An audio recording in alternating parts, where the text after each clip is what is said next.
Hello, entrepreneurs. Welcome to our channel. So we have started our new series of class 11 VST. और इस series में हम VST के सारे चैप्टर्स को इन डेप्थ कवर करने वाले हैं। आज के इस लेक्चर में हम कवर करेंगे VST के 5th chapter, that is emerging modes of business. Now emerging modes of business का मतलब होता है बिजनेस करने के नए नए तरीके। तो नए तरीकों को जानने से पहले हम देखेंगे पुराना तरीका क्या होता था। तो बिजनेस वर्ड सुनते ही हमारे दिमाग में आती है एक पिक्चर, जहां पे एक दुकान होती है, शॉप होनी चाहिए, वहां पे एक शॉपकीपर दैट इज बिजनेसमैन का होना जरूरी है। फिर वहां पे कस्टमर जाता है शॉपिंग करने, जहां पर जो बिजनेसमैन और कस्टमर है दोनों के बीच में फेस टू फेस कांटेक्ट होता है। फिर बिजनेसमैन अपनी दुकान में मौजूद सारी चीजें वो कस्टमर को दिखाता है। कस्टमर उसमें से अपने मन की चीज सिलेक्ट करता है, जिसे वो फिजिकली टच कर सकता है, देख सकता है। वो सब देख कर टच करके वो किसी एक आइटम को सिलेक्ट करेगा, उसे खरीदेगा और वही हाथों हाथ वो पेमेंट करके वापस आएगा। तो ये पूरी प्रोसेस क्या थी? Traditional form of business, business करने का पुराना तरीका। अभी हम करेंगे एमर्जिंग मोड ऑफ बिजनेस। अभी हम देख रहे थे कि पुराने बिजनेस में कुछ चीजें बहुत इनिशियल थी, एसेंशियल थी, जैसे कि आपकी शॉप होना, बिजनेस और बिजनेसमैन के बीच में फेस टू फेस कांटेक्ट होना। इसके अलावा जो भी सामान कस्टमर खरीदने गया है वो उसे देख सकता है, उसे टच कर सकता है, उसे अगर वो पहनने की वियरिंग एसेसरीज है तो वो उसे पहनकर देख सकता है, और उसके बाद जो उसे पसंद आएगा वो खरीदेगा और जनरली पेमेंट करेगा कैश। जनरली उसके अलावा भी कर सकता है, पर जनरली वो पेमेंट करेगा कैश। तो ये क्या है? हमारा ट्रेडिशनल मोड ऑफ बिजनेस। अभी हम देखेंगे कि एमर्जिंग मतलब नए नए तरीके कौन से हैं जिससे हम बिजनेस कर सकते हैं, और उसमें सबसे इंपॉर्टेंट है हमारा ई बिजनेस। नाउ ई बिजनेस का मतलब होता है, ई से ई stands for electronic, electronic business. इसका मतलब है कि वो बिजनेस जिसे किया गया हो इंटरनेट की हेल्प से, business done with the internet is E business. Now इसके अलावा हमारा आता है ई कॉमर्स।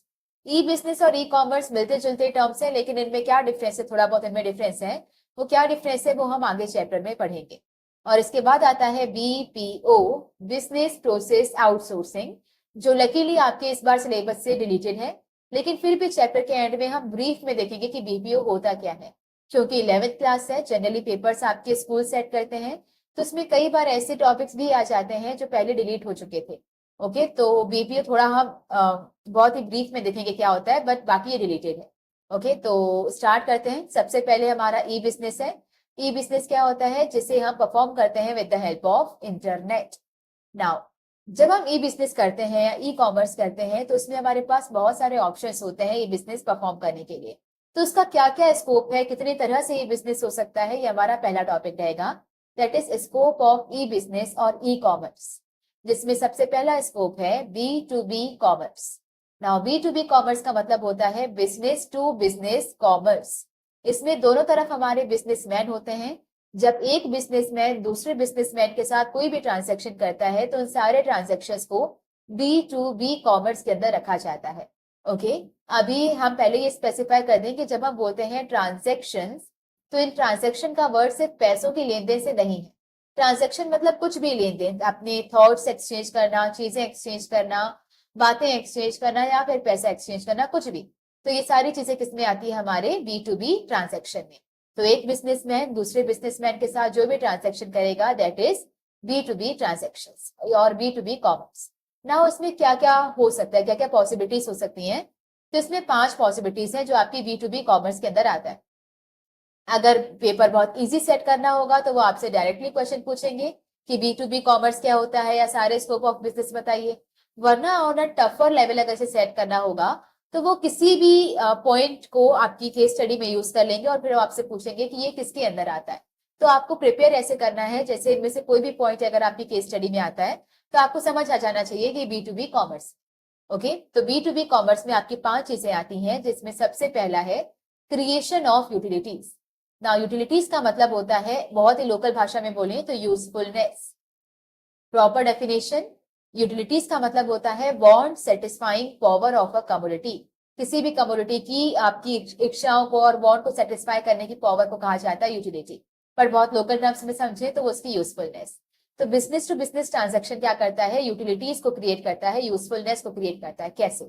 जैसे फॉर एग्जाम्पल एक शॉपकीपर है या फिर एक कोई भी प्रोड्यूसर है जिसे शर्ट्स बनानी है। तो शर्ट्स बनाने के लिए उसे क्या चाहिए? फैब्रिक चाहिए। तो वो क्या करेगा, किसी दूसरे बिजनेसमैन से, किसी दूसरे सप्लायर से फैब्रिक मांगेगा। तो अभी मान लीजिए कि मैं वो सप्लायर हूँ जो इसके पास फैब्रिक है, तो कपड़े का एज इट इज कोई यूजफुलनेस ज्यादा नहीं है, ऐसा नहीं कि किसी काम नहीं आएगा, लेकिन एज इट इज कपड़ा किसी ज्यादा काम नहीं आ सकता।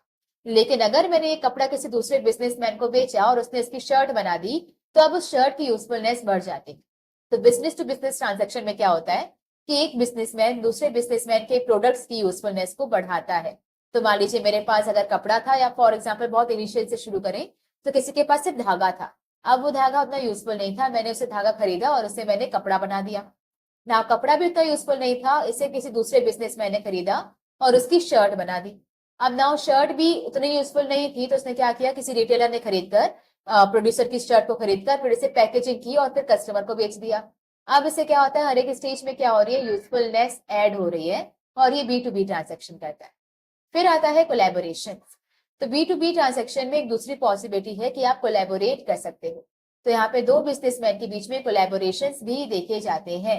बट आप ध्यान रहे कि कोलैबोरेशन जॉइंट वेंचर नहीं है। इसका मतलब ये नहीं है कि दोनों एक बार जुड़ गए तो फिर कभी अलग नहीं हो सकते।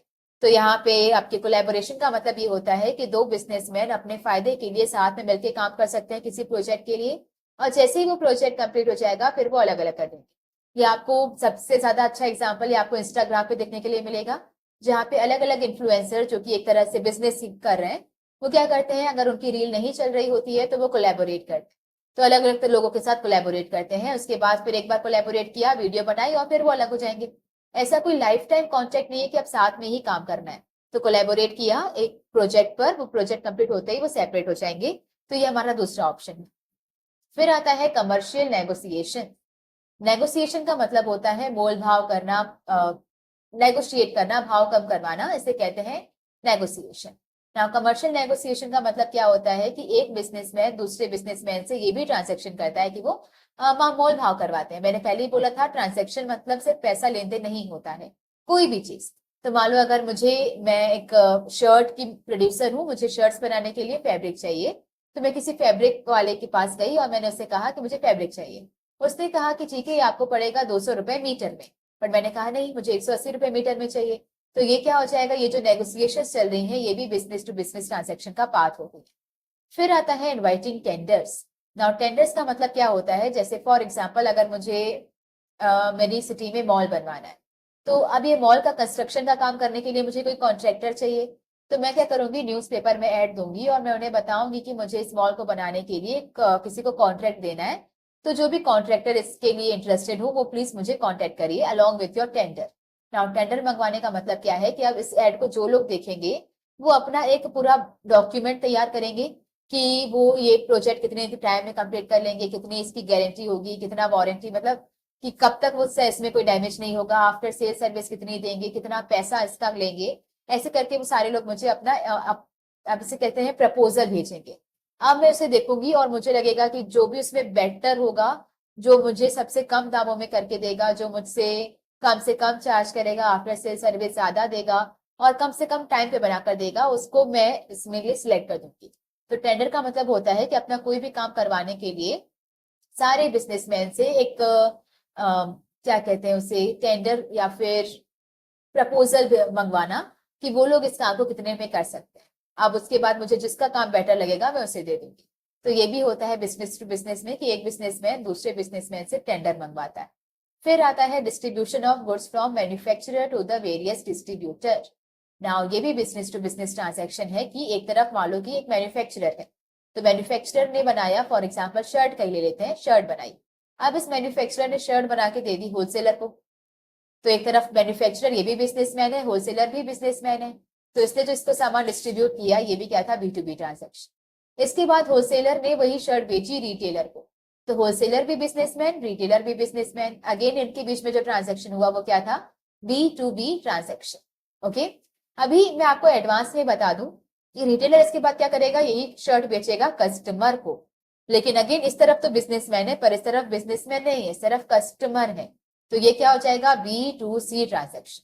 तो यहां तक कि क्या चल रहा है, बी टू बी ट्रांजेक्शन। लेकिन द मोमेंट रिटेलर कस्टमर को ये प्रोडक्ट बेचेगा वो क्या हो गया, बी टू सी। ओके, तो डिस्ट्रीब्यूशन ऑफ गुड्स मतलब मैन्युफैक्चरर जब होलसेलर को बेचेगा, होलसेलर रिटेलर को बेचेगा, तो ये सारे क्या हो रहे हैं, बी टू बी ट्रांजेक्शन। अब इसको याद करने की ट्रिक क्या हो जाएगी, CID। तो यहाँ पे C 3 बार है, CID। सी से क्या हो जाएगा, क्रिएशन ऑफ यूटिलिटीज, प्रोडक्ट की यूजफुलनेस को बढ़ाना। फिर सी से आ जाएगा कोलैबोरेशन, दो से या दो से ज्यादा बिजनेसमैन जब आपस में कोलैबोरेट करते हैं या जॉइंटली पार्टनरशिप में कोई काम करते हैं तो वो क्या होती है, कोलैबोरेशन। फिर अगेन सी से हो जाएगा कमर्शियल नेगोशिएशन, मोल भाव करवाना। आई से हो जाएगा इनवाइटिंग टेंडर्स, प्रपोजल मंगवाना कि कोई इसका काम, आपका काम कितनी आसानी से और कम दामों में करेगा। फिर आता है डी से डिस्ट्रीब्यूशन, तो आपके मैन्युफैक्चरर से अलग अलग डिस्ट्रीब्यूटर तक सामान पहुंचाने का काम भी B2B ट्रांजेक्शन्स में आता है। आगे बढ़ते हैं, इसका सेकंड स्कोप है B2C transaction.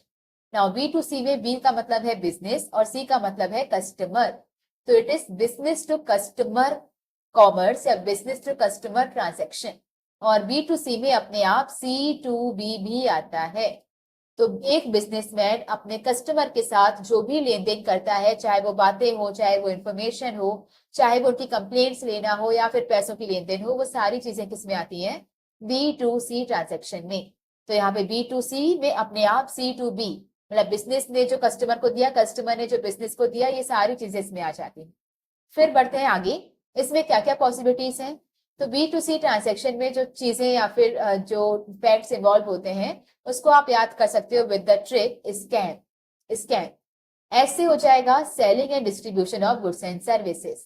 Now selling and distribution हमने B2B में भी देखा, बट हमने वहीं पे क्लैरिफाई किया था कि जब मैन्युफैक्चरर होलसेलर को बेचता है तो B2B, जब होलसेलर रिटेलर को बेचता है तो अगेन B2B।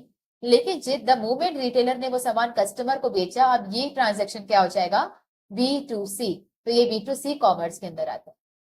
फिर आता है complaints of the customer.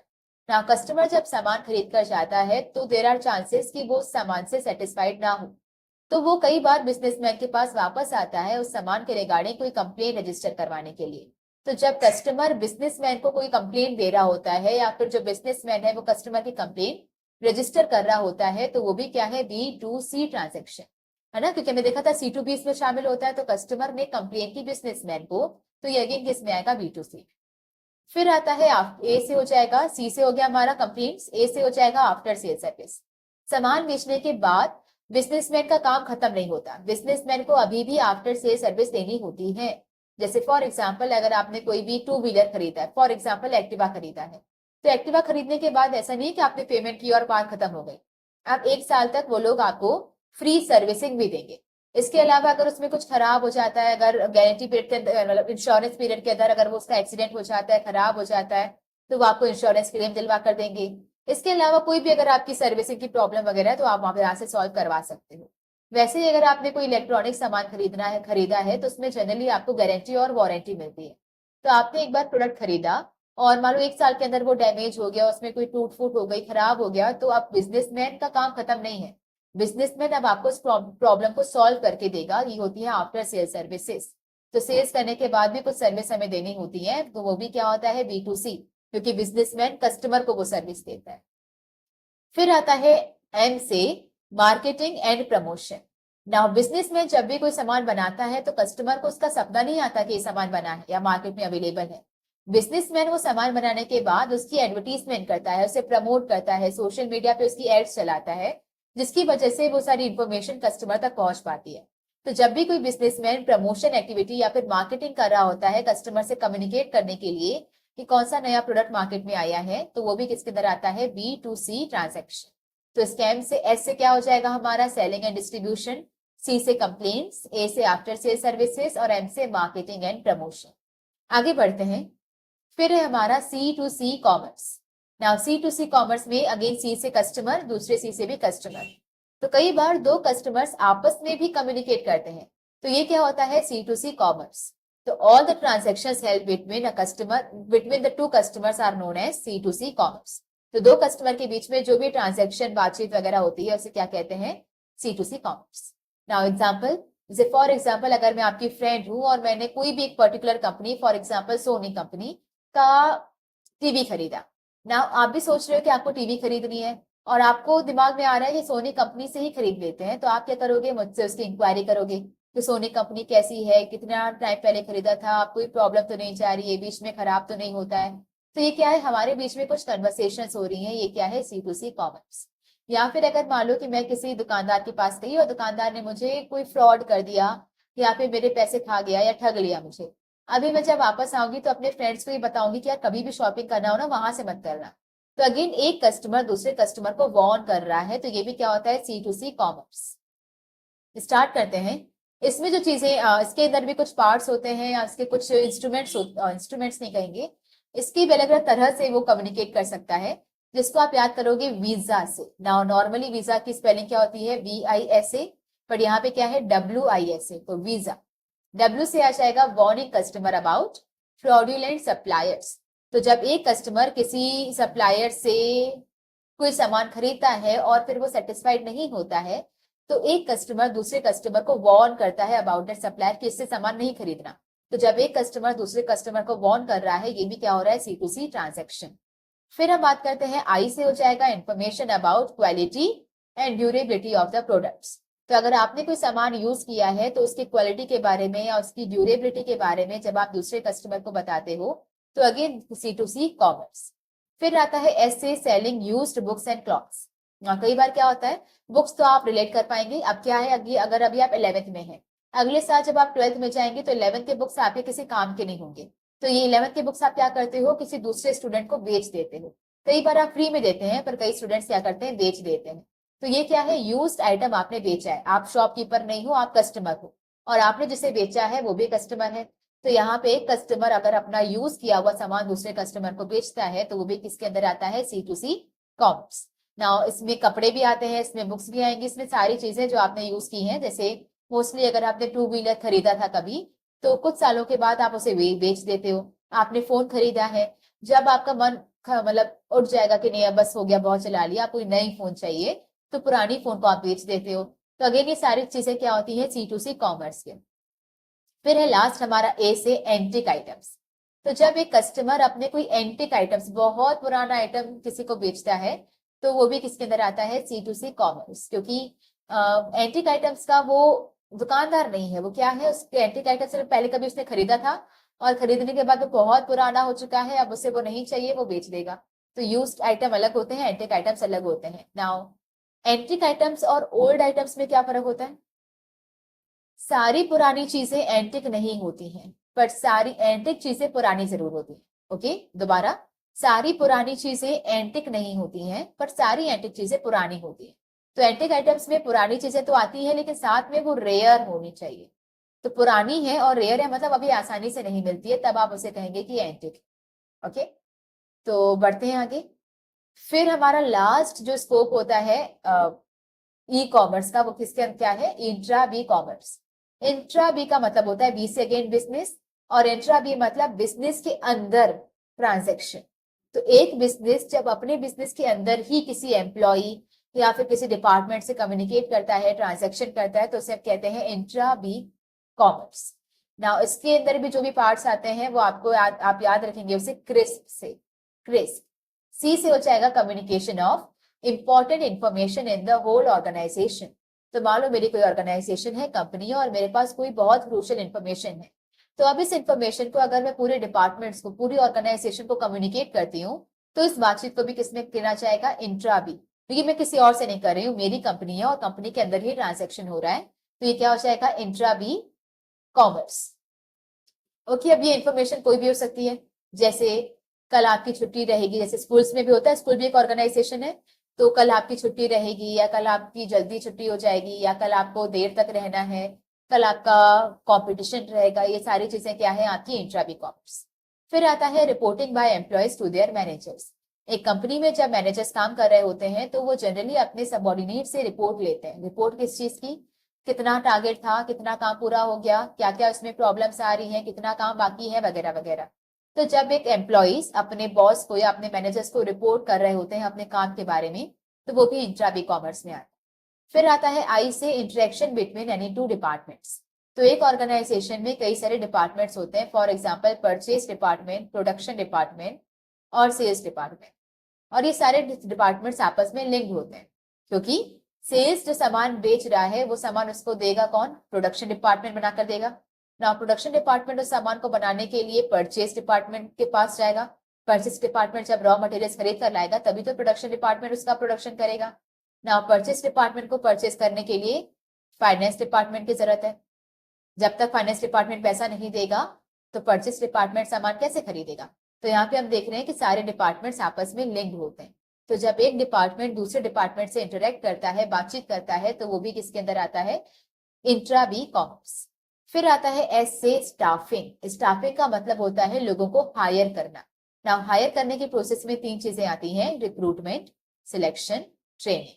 Now recruitment का मतलब क्या होता है कि मान लो मेरा स्कूल है जिसमें एक इकोनॉमिक्स की टीचर की जरूरत है, तो पहले मैं क्या करूंगी, न्यूज़पेपर में ऐड दूंगी कि हमारे यहाँ पर एक पोस्ट खाली है, जो भी इसके लिए इंटरेस्टेड हो वो इसके लिए अप्लाई करो। तो मैं क्या कर रही हूँ, लोगों को इंड्यूस कर रही हूँ या इनवाइट कर रही हूँ कि वो उस वेकेंट जॉब पोजीशन के लिए अप्लाई करें। तो जब मैं लोगों को इनवाइट कर रही हूँ कि आइए मेरी जॉब के लिए अप्लाई करिए, तो वो रिक्रूटमेंट है। इसके बाद जब लोग उसके लिए अप्लाई कर लेंगे, तो मान लो मुझे चाहिए कोई 2 टीचर्स, लेकिन 10 टीचर्स ने एप्लीकेशन डाल दी है, तो अभी 10 टीचर्स की टेस्ट करूंगी या फिर उनका इंटरव्यू करूंगी, और इंटरव्यू करने के बाद उनमें से किसी 2 टीचर को सिलेक्ट करूंगी। तो ये क्या होता है, एप्लीकेशन आने के बाद उनका इंटरव्यू वगैरह करके उनमें से सिलेक्ट करना, सिलेक्शन होता है। तो सिलेक्शन करने के बाद क्योंकि वो नए टीचर हैं, उन्हें मेरे ऑर्गेनाइजेशन के बारे में कुछ पता नहीं है, तो मुझे उन्हें ट्रेन करना पड़ेगा। उन्हें बताना पड़ेगा कि कब आना है, कब जाना है, यहाँ पे कैसे काम होता है, क्या यहाँ के रूल्स एंड रेगुलेशन है, ये सब मुझे उन्हें सिखाना पड़ेगा। तो ये होती है ट्रेनिंग। तो ये सारी चीजें भी किसके अंदर आती है, इंट्रा बी के अंदर, क्योंकि बिजनेस के अंदर ही ये सारी चीजें चल रही हैं। फिर आता है लास्ट पी से placing orders and giving instructions to the suppliers. Now business को अपना काम करने के लिए कई सारे सप्लायर की जरूरत पड़ती है। तो सप्लायर के पास ऑर्डर प्लेस करना, सामान मंगवाना, या फिर सामान उनको इंस्ट्रक्शन कर देना कि कैसा सामान हमें चाहिए, ये सारी चीजें भी किसके अंदर आती हैं, इंट्रा बी। तो इंट्रा बी को आप याद करते क्रिस्प से, सी से क्या हो गया, कम्युनिकेशन, और आर से हो गया रिपोर्टिंग बाय द एम्प्लॉइज, आई से हो गया interaction between the department, S से हो गया हमारा स्टाफिंग, और पी से हो गया हमारा ये प्लेसिंग ऑर्डर्स। ओके, तो यहां तक हमारा स्कोप ऑफ ई बिजनेस खत्म होता है। इसके बाद जो हमारा नेक्स्ट टॉपिक है वो है ई बिजनेस और ई कॉमर्स में फर्क क्या होता है। तो ई बिजनेस हमारा जनरली एक वाइडर कॉन्सेप्ट होता है, बड़ा कॉन्सेप्ट होता है, जिसके अंदर ई कॉमर्स एक छोटा सा पार्ट है। नाउ ई बिजनेस में हम क्या क्या करते हैं, नाउ ई बिजनेस करने के लिए मुझे पहले सामान बनाने के लिए सामान चाहिए। तो पहले मैं इलेक्ट्रॉनिकली सामान परचेज करूंगी, रॉ मटेरियल खरीद कर लाऊंगी, फिर उस सामान को मैं बनाऊंगी, प्रोडक्शन करूंगी, फिर उस सामान को मैं बेचने जाऊंगी, फिर उसे डिस्ट्रीब्यूट भी करना है, मतलब बेचना मतलब अल्टीमेट कंज्यूमर को, या फिर डिस्ट्रीब्यूट मतलब होलसेलर रिटेलर का यूज करते हुए उसे सप्लाई करना। इसके अलावा फिर मुझे आफ्टर सेल सर्विस भी आएगा। इसके अलावा मैं इंटर फर्म, 2 फर्म के बीच में कोई ट्रांजेक्शन होंगी, एक फर्म के अंदर कोई ट्रांजेक्शन होंगी, ये सारी चीजें किसमें होती है, हमारी ई बिजनेस में। तो ई बिजनेस में सारी चीजें आती है, माल की खरीदारी, माल की बनावट, प्रोडक्शन, उसको बेचना, उसकी एडवर्टीजमेंट, उसका ट्रांसपोर्टेशन, उसका वेयर हाउसिंग, सब कुछ उसमें आता है। लेकिन ई कॉमर्स का मतलब होता है बने बनाए माल को सिर्फ कस्टमर तक पहुंचाना। तो इसमें सिर्फ और सिर्फ सेल और डिस्ट्रीब्यूशन आता है, ये सामान बनाता नहीं है। ई कॉमर्स का मतलब होता है कि बने हुए सामान को इलेक्ट्रॉनिकली इंटरनेट की हेल्प से कस्टमर तक पहुंचाना, सिर्फ इतना काम करता है e commerce. Now the question arises, Flipkart और अमेजॉन, क्या ये ई बिजनेस साइट है कि ई कॉमर्स साइट है? तो ये ई कॉमर्स साइट है। ई कॉमर्स क्यों? क्योंकि फ्लिपकार्ट या अमेजॉन सामान बनाते नहीं है, ये ऑलरेडी बने हुए सामान जो कि सेलर के पास रखे हैं वहां से लेकर कस्टमर तक पहुंचाने का काम करते हैं, तो ये ई कॉमर्स साइट है। ओके, लेकिन वही अगर आप इंस्टाग्राम पे कई सारे बिजनेस चलते हुए देखेंगे, तो वो क्या है, ई बिजनेस है, क्योंकि वो अपना सामान खुद बना भी रहे हैं, सामान की खरीदारी भी करते हैं, सामान पहुंचाते भी हैं, आफ्टर सेल सर्विस भी देते हैं, सब कुछ करते हैं। तो ये होता है ई बिजनेस और ई कॉमर्स में फर्क। ई बिजनेस बड़ा कॉन्सेप्ट है जिसमें परचेज करना, प्रोडक्शन करना, सेल करना, एडवर्टीजमेंट करना, आफ्टर सेल सर्विस देना, सब कुछ शामिल होता है। लेकिन ई कॉमर्स में सिर्फ और सिर्फ सामान बेचना और पहुंचाना होता है। बढ़ते हैं आगे। अब लास्ट टॉपिक जो है इस चैप्टर का वो है अपॉर्चुनिटीज ऑफ ई बिजनेस। तो ई बिजनेस की खासियत क्या है वो हम देखेंगे यहाँ पर। तो ई बिजनेस की क्या क्या खास बात है, क्या क्या इसमें अपॉर्चुनिटीज मिलती है, क्या इसको ट्रेडिशनल बिजनेस से कंपैरिजन में ज्यादा बेनिफिशियल बनाता है, इसे आप याद रखोगे with the trick ECG MSc. ECG MSc, ECG आपको पता होगा, हार्ट के लिए रहता है, हार्ट की वो पूरा वेव्स देखता है कि कैसे जा रहा है, सही है कि नहीं। और फिर एमएससी मतलब मोरल साइंस। तो ईसीजी एमएससी। नाउ ई से हमारा आता है, एक सेकेंड, ई से हमारा आता है easy to form and lower investment required. तो ई बिजनेस को जल्द से जल्द और आसानी से इसे फॉर्म किया जा सकता है, क्योंकि ट्रेडिशनल बिजनेस की तरह ई बिजनेस को दुकान बनाने की जरूरत नहीं है। तो ई बिजनेस स्टार्ट करने के लिए बस आपके पास एक लैपटॉप या फोन होनी चाहिए, इंटरनेट होना चाहिए, और उस इंटरनेट की हेल्प से आप पहले वेबसाइट बनाएंगे। उस वेबसाइट पे आप कई सारे प्रोडक्ट्स दिखाएंगे जो आप बेचना चाहते हो। अब उन प्रोडक्ट्स को एडवांस में खरीदने की भी जरूरत नहीं है। आपको बस क्या करना है, उस वेबसाइट में उसकी पिक्चर्स अपलोड करनी है। अब जिस भी कस्टमर को उस प्रोडक्ट में इंटरेस्ट होगा वो आपको ऑर्डर प्लेस करेगा, और ऑर्डर प्लेस करते ही फिर आप उस सामान को खरीद कर या फिर अरेंज करके उसे सप्लाई कर सकते हो। ये क्या होता है हमारा पहला benefit, easy to form. Easy to form क्यों? क्योंकि सिर्फ वेबसाइट बनानी है, उस पर पिक्चर्स अपलोड करनी है और कस्टमर वहीं से आपको ऑर्डर देना शुरू कर दे। फिर आता है सी से कन्वीनियंस। कन्वीनियंस का मतलब होता है आरामदायक, आपको ज्यादा सुविधाएं देता है। कन्वीनियंट इसलिए है क्योंकि आपको यहाँ पर शॉप पे जाने की जरूरत नहीं है, आप अपनी शॉपिंग कर सकते हो घर पे बैठे बैठे 24/7। तो ई बिजनेस अगर अभी भी मैं सोचूं कि मुझे ई बिजनेस करना है, तो मुझे कोई दुकान बनाने की, वहां पे 24 घंटे बैठने की, या फिर वहां पे टाइम से आने जाने की जरूरत नहीं है। मैं अपने आराम से घर पे बैठकर कभी भी 24/7, सुबह दोपहर शाम कभी भी चाहूँ तो मैं उसको बिजनेस को परफॉर्म कर सकती हूँ। तो आप इसे घर बैठे 24/7 कभी भी कर सकते हो। तो ये क्या है, ये कन्वीनियंट है। फिर है ग्लोबल रीच। जी से हमारा हो जाएगा ग्लोबल रीच। नाउ ई बिजनेस के थ्रू जो बिजनेसमैन है वो हर एक इंसान तक पहुंच सकता है, या हर उस इंसान को अपना सामान बेच सकता है जिसके फोन में इंटरनेट है। तो जो इंटरनेट से कनेक्टेड है उसे आप सामान बेच सकते हो। जैसे फॉर एग्जाम्पल अगर मैं आपसे बात करूं कि मुझे अगर ट्रेडिशनल पुराना बिजनेस करना होता, तो अभी मैं रह रही हूँ एमपी की एक छोटी सी सिटी में, कटनी। तो मेरे ऊपर ये मजबूरी होती है कि मैं अपना सामान सिर्फ कटनी के लोगों को ही बेच सकती हूँ। जिस जगह पे मेरी दुकान है वहीं पर ही बेच पाऊंगी। अगर मुझे मान लो कि इससे हटकर किसी दूसरी सिटी में भी सामान बेचना है, तो पहले तो मैं अपना वहां पे भी एक आउटलेट ओपन करूँ, नया दुकान बनाऊं। फिर मुझे 3-4 सिटीज में जाना है तो हर एक सिटी में अपना दुकान बनवाऊं। तो जो बहुत ज्यादा कॉस्टली और इनकन्वीनियंट हो जाएगा। लेकिन ई बिजनेस के थ्रू मैं सिर्फ घर बैठे बैठे पूरी दुनिया से कनेक्ट कर सकती हूँ। इवन अमेरिका में भी अगर कहीं पर इंटरनेट किसी पर्सन के पास है, तो वो भी मेरी वेबसाइट को चेक करके वो ऑर्डर प्लेस कर सकता है। तो यहाँ पे आपको ग्लोबल रीच आसानी से मिल जाती है, आप हर उस इंसान से कनेक्ट कर सकते हो जिसके पास इंटरनेट है। ओके, तो आप यहाँ पर कस्टमर के पास भी वाइडर चॉइस होती है। वाइडर चॉइस का मतलब क्या है, सिर्फ बिजनेसमैन के लिए आसान नहीं है, कस्टमर के लिए भी है। क्योंकि अगर मान लो अगर ई बिजनेस नहीं होता तो मेरे लिए मजबूरी होती कि मुझे सिर्फ कटनी में बने हुए सामान ही खरीदने हैं। जो कटनी के सप्लायर दे रहे हैं वही खरीदना है।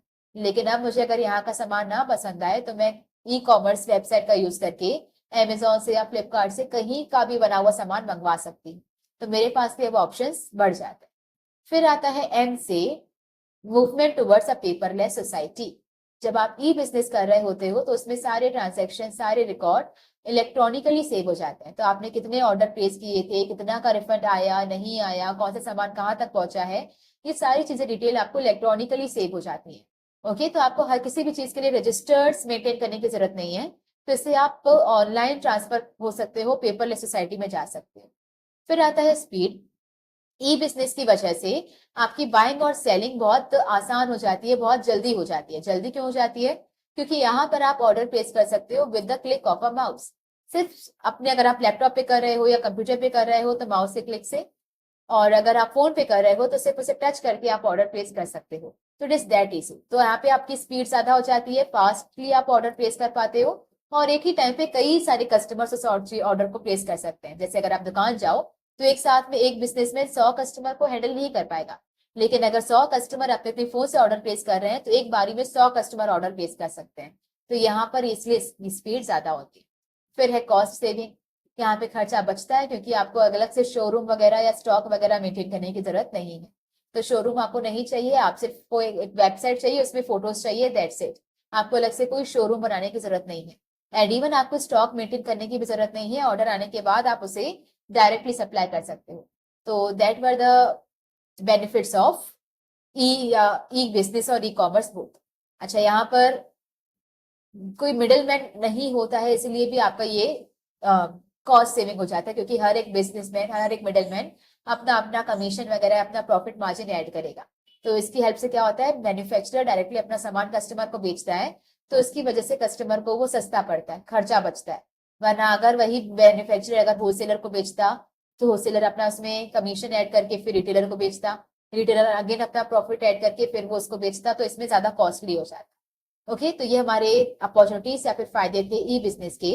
इसके बाद हमारा आता है ई बिजनेस वर्सेस ट्रेडिशनल बिजनेस। दोनों के बीच में फर्क क्या है? तो ई बिजनेस और ट्रेडिशनल बिजनेस में जो डिफरेंस है वो हम देखते हैं। इसको आप याद रखेंगे विद द ट्रिक फॉर्ड्स फिलिप। ना फिलिप्स की स्पेलिंग तो सही नहीं है, बट वैसे भी आपको 5 याद करना सफिशियंट है। तो अगर आपको याद करना हो तो आप फॉर्ड से याद रखेंगे, सारे याद करना हो तो फॉर्ड्स फिलिप। नाउ एफ से क्या हो जाएगा? फॉर्मेशन। तो ट्रेडिशनल बिजनेस को फॉर्म करना थोड़ा सा डिफिकल्ट है, क्योंकि पुराने बिजनेस को फॉर्म करने के लिए आपको दुकान बनानी पड़ेगी, उसमें माल रखना पड़ेगा, एक तो अच्छी जगह पे होनी चाहिए, मार्केट प्लेस पे होनी चाहिए। तो ये काफी डिफिकल्ट है। लेकिन ई बिजनेस को फॉर्म करने के लिए आपको सिर्फ एक वेबसाइट बनानी है, तो इसका फॉर्मेशन आसान होता है। फिर आता है ओ से ऑपरेटिंग कॉस्ट। ऑपरेटिंग का मतलब होता है रोज रूटीन एक्टिविटीज करने के लिए कितना खर्चा लगता है, ऑपरेशंस को परफॉर्म करने के लिए कितना खर्चा लगेगा। तो क्योंकि ट्रेडिशनल बिजनेस में आपको दुकान बनानी है, उसमें आपकी एसी लाइट्स वगैरह सब कुछ होंगी, 3-4 वहां पे एम्प्लॉयज होंगे जो आपका काम करेंगे, तो इन सब के लिए आपको ज्यादा खर्चा फेस करना पड़ता है, उनकी सैलरी देना, इलेक्ट्रिसिटी बिल देना वगैरह वगैरह। तो यहाँ पे ये जो ऑपरेटिंग कॉस्ट है वो बहुत ज्यादा होती है। जबकि वही ई बिजनेस में आपने सिर्फ अपने लैपटॉप पे बैठे हो, वहां पे आप वेबसाइट बनाई है, वहीं पे सारा काम कर रहे हो, तो इन सारी चीजों के जो खर्चे हैं वो कम लगते हैं। फिर आता है आपका आर से। आर से आपका हो जाएगा रिस्क इन्वॉल्व। तो ई बिजनेस में रिस्क जो होता है वो ज्यादा होता है, ट्रेडिशनल बिजनेस में रिस्क कम होता है। आप वैसे वर्षा कैसे भी लिख सकते हो, बट आपको उसे एक्सप्लेन करना आना चाहिए। तो अगर हमने ई बिजनेस में रिस्क ज्यादा लिखा है तो उसका रीजन क्या हो जाएगा? एक तो ये सारी चीजें इंटरनेट पे है, अगर आपका सर्वर डाउन है या फिर आपकी वायरस आ गया है या कोई भी किसी ने हैक कर लिया है, तो उसकी वजह से आपके बिजनेस को भारी नुकसान हो सकता है। ऐसे कोई रिस्क आपके ट्रेडिशनल बिजनेस में नहीं होते। इसके अलावा ई बिजनेस में ज्यादा रिस्क होने का चांस इसीलिए भी है क्योंकि कस्टमर और बिजनेसमैन के बीच में कोई पर्सनल कांटेक्ट नहीं है, फेस टू फेस वो एक दूसरे को देख नहीं सकते, तो यहाँ पे फ्रॉड होने के चांसेस ज्यादा होते हैं। फिर आता है आपके डी से डिस्ट्रीब्यूशन चैनल। तो अगर आप ट्रेडिशनल बिजनेस कर रहे हो तो उसमें आपको कई सारे इंटरमीडिएरीज को इन्वॉल्व करना पड़ेगा। इंटरमीडिएरीज का मतलब होता है बिचौलिए। तो मैन्युफैक्चरर होलसेलर को बेचेगा, होलसेलर फिर रिटेलर को बेचेगा, रिटेलर फिर कस्टमर को बेचेगा। लेकिन अगर आप ई बिजनेस कर रहे हो तो आप इन सारे इंटरमीडिएरीज को हटा सकते हो और डायरेक्टली एक मैन्युफैक्चरर अपना सामान कस्टमर को बेच सकता है। फिर हम बात करेंगे, डी हो गया, फिर हम बात करेंगे एस, और एस से हमारा आएगा setting up cost. Operating cost का मतलब था कि रोजमर्रा या रूटीन खर्चे कितने होते हैं।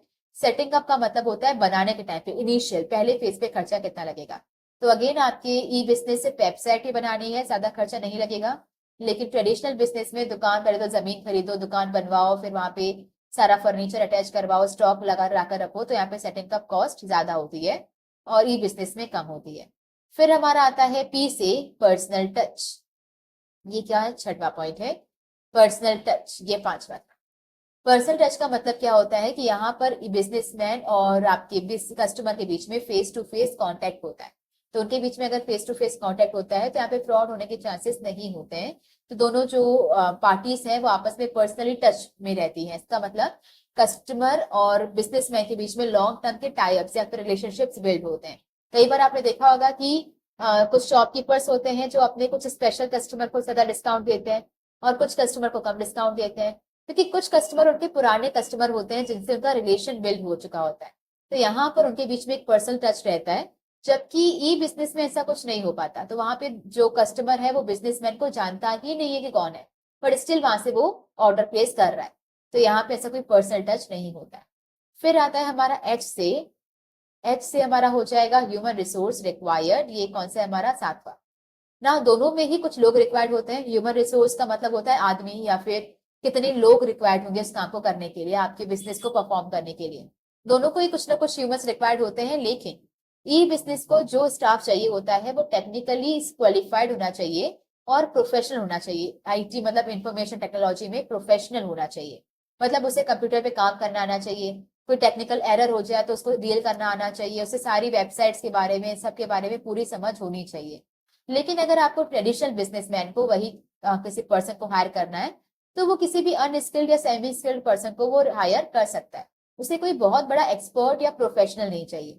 वहीं पे आप समझो कि अगर अमेजोन वाले अगर अपना रिक्रूटमेंट करेंगे, किसी को सिलेक्ट करेंगे, तो ऐसे ही कोई नहीं होगा कि पढ़ा लिखा नहीं है, कुछ नहीं आता फिर भी रख दिया, ऐसा नहीं होगा। वो अपने फील्ड में प्रोफेशनल होगा, एक्सपर्ट होगा। लेकिन अपने आसपास जो दुकानदार होते हैं कपड़े की दुकान पे, अगर आप देखो कि जो लोग होते हैं जो आपको दिखाते हैं कपड़े, वो बहुत टेक्निकल या प्रोफेशनल नहीं है, वो सेमी स्किल्ड है या नॉन स्किल्ड है। फिर आता है एच हो गया। फिर आता है हमारा ई से ईज ऑफ एक्सपांशन। एक्सपांशन का मतलब होता है कि बढ़ाना कितना आसान है। तो ई बिजनेस में अपने बिजनेस को आप बहुत जल्दी बढ़ा सकते हो, और हर उस इंसान से आप कांटेक्ट में आ सकते हो जिसके फोन में इंटरनेट है। लेकिन ट्रेडिशनल बिजनेस में बढ़ाना ये मुश्किल होता है। एक्सपांशन इसीलिए मुश्किल है क्योंकि जिस भी जगह में आप एक्सपांड करना चाहते हो वहां पे आप अलग से ब्रांच ओपन करनी पड़ेगी, दुकान बनाओ, वहां पे दोबारा स्टॉक मेंटेन करो, वहां पे लोग हायर करो, काफी एक्सपेंसिव पड़ जाता है, तो ये डिफिकल्ट होता है। और ये बिजनेस आसान इसलिए क्योंकि आप कहीं पर भी कर सकते हो जहाँ पे इंटरनेट है, उसमें कोई जोग्राफिकल बाउंड्रीज बीच में नहीं आती। जैसे ऐसा नहीं है कि यूएसए में ट्रांजेक्शन करने के लिए फिर आपको, क्योंकि इंटरनेट से चल रहा है ना, तो आसानी से हो सकता है। यहाँ पे ऐसा तो नहीं है कि आपको जाकर वहां पे अपनी दुकान बनानी है, तो इसीलिए आपको ये बिजनेस आसान हो जाएगा। फिर आता है हमारा एल से length of business cycle, 9th point है। लेंथ ऑफ बिजनेस साइकिल का मतलब होता है कि सामान मंगवाने से लेकर बनाना और बनाने के बाद उसे बेचना, आफ्टर सेल सर्विस देना, इस पूरी प्रोसेस में कितना टाइम लगता है। तो ई बिजनेस में ये जो पूरी बिजनेस साइकिल होती है वो छोटी होती है, लेकिन ट्रेडिशनल बिजनेस में ये पूरी जो साइकिल होती है वो लंबी होती है, मतलब ज्यादा टाइम लगता है। वाई? क्योंकि ट्रेडिशनल बिजनेस में अगर आपको ये सब चीजें करनी है, तो आप अगर सारी चीजें कर रहे हो, तो जब आप परचेस करने गए, खरीदारी करने गए हो, तो प्रोडक्शन का काम रुका हुआ होगा। जब आप प्रोडक्शन कर रहे होगे तो सेल नहीं कर सकते। जब आप सेल कर रहे होगे तो आप खरीदारी या फिर प्रोडक्शन नहीं कर सकते। तो आप हर एक काम इंडिविजुअली सेपरेटली करते हो, जिसकी वजह से जो ड्यूरेशन होती है वो ज्यादा लगती है। लेकिन वहीं अगर आप सारा काम इलेक्ट्रॉनिकली कर रहे हो, तो एक साइड पर आपके पास ऑर्डर्स आ रहे हैं, डिलीवरी पार्टनर्स उसे डिलीवर करने जा रहे हैं, एट द सेम टाइम आप अपना सामान कहीं और से इलेक्ट्रॉनिकली मंगवा रहे हो। तो यहाँ पर एक ही टाइम पर बहुत सारे काम म्यूचुअली चल रहे होते हैं, तो इसकी वजह से इसकी जो साइकिल होती है वो शॉर्टर होती है। फिर आता है पी से हमारा फिजिकल एग्जामिनेशन। फिजिकल एग्जामिनेशन का मतलब क्या होता है? ई बिजनेस में आप फिजिकल एग्जामिनेशन नहीं कर सकते गुड्स का। मतलब जो सामान आप खरीदना चाह रहे हो उसकी सिर्फ फोटो है आपके पास, आपने उसे पहन के नहीं देखा, आपने उसे ट्राई नहीं किया, आपने उसे टच करके नहीं देखा, तो यहाँ पे फिजिकली उस कमोडिटी को टच करना पॉसिबल नहीं हो पाता है खरीदने से पहले। जबकि ट्रेडिशनल बिजनेस में जो सामान आप खरीद रहे हो उसे आप आराम से पहन कर देख सकते हो, उसे आप टच करके देख सकते हो, यूज करके देख सकते हो, एक्सेट्रा। तो ट्रेडिशनल बिजनेस में वो फिजिकल एग्जामिनेशन पॉसिबल होता है, जबकि ई बिजनेस में नहीं होता है। So that's it for this chapter. फॉर्ड्स फिलिप। एफ से हमारा था फॉर्मेशन, ओ से था ऑपरेटिंग कॉस्ट, आर से था हमारा रिस्क इन्वॉल्व, डी से था हमारा डिस्ट्रीब्यूशन चैनल, एस से था हमारा सेटिंग अप कॉस्ट, पी से था हमारा पर्सनल टच, एच से था ह्यूमन रिसोर्स रिक्वायर्ड, ई से था easy to expand, and L से था length of business cycle, and last P से था physical examination. Okay, so that's it for this chapter. अगर आपको ये चैप्टर पसंद आया हो या फिर कोई भी सजेशंस हो, कोई कमी लगी हो, तो please let us know in the comment section. Thank you.